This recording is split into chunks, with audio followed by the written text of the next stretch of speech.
તો રામ રામ સીતારામ ગાઈસ, કેમ છો બધા? સ્વાગત છે તમારું આજના આપણા નવા મસ્ત મજાના વ્લોગમાં. ગાઈસ મતલબ કે એમાં એવું છે કે નાઇટ એન્ડ ફ્લેશ સેન્ટર હું અત્યારે આવી ગયો હતો બોટાદ નગરપાલિકામાં.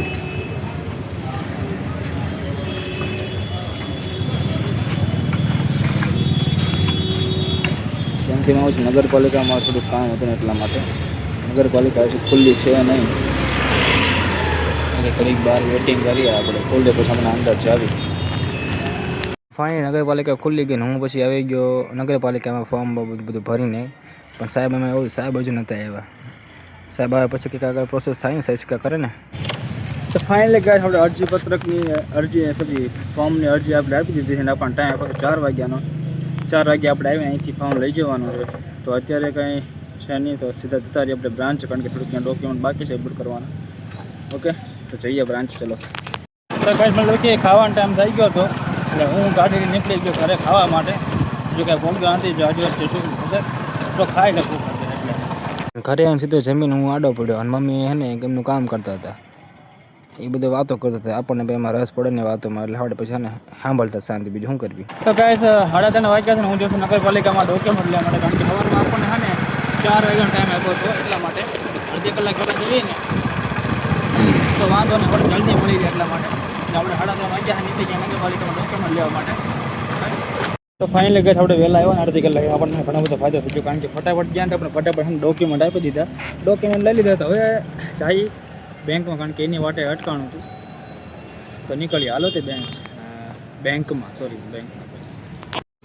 તો ફાઇનલી ગઈ 6:30 વાગ્યા અને બ્રાન્ચમાંથી રજા પડી ગઈ. અમે નીકળી ગયા ઠેલો નાખીને ખંભે ઠેલો નાખીને નીકળી ગયા ઘરે જવા માટે.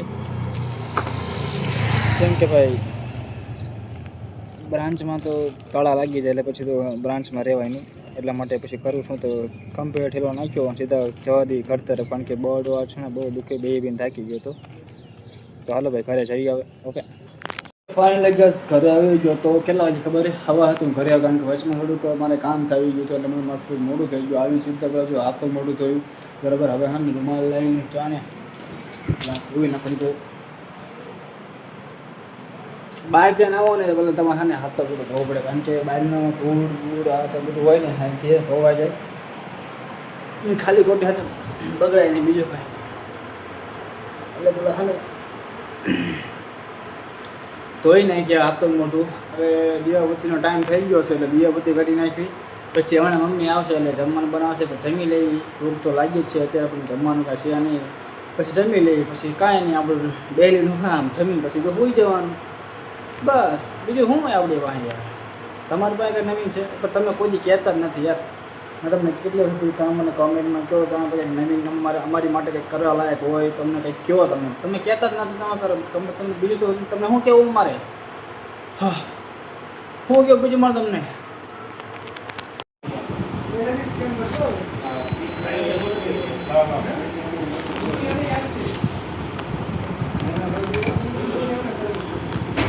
તો ફાઇનલી ગાઈસ જમી લીધું. કેટલા 9:30 થયા. ભૂખ લાગી હતી આપણને ગજબની બરાબર. એટલે પછી બધા હારે મળીને જમી લીધું અને આવી ગયા ધાબા ઉપર, કારણ કે એમાં એવું છે કે નીચે કામ ચાલુ છે. કામ એટલે સાફ સફાઈ ચાલુ છે બરાબર. જમાવાળું થોડુંક ગંદકી તો હોય તેમ. હવે ધાબા ઉપર આવતા, કારણ કે ધાબા પર કે મસ્ત પવન આવતો હતો, એટલે ગરમી થતી હતી, એટલે ધાબા પર આવતા રહ્યા પવન ખાવા માટે, પવન લેવા માટે ઠાટો એમ બરાબર.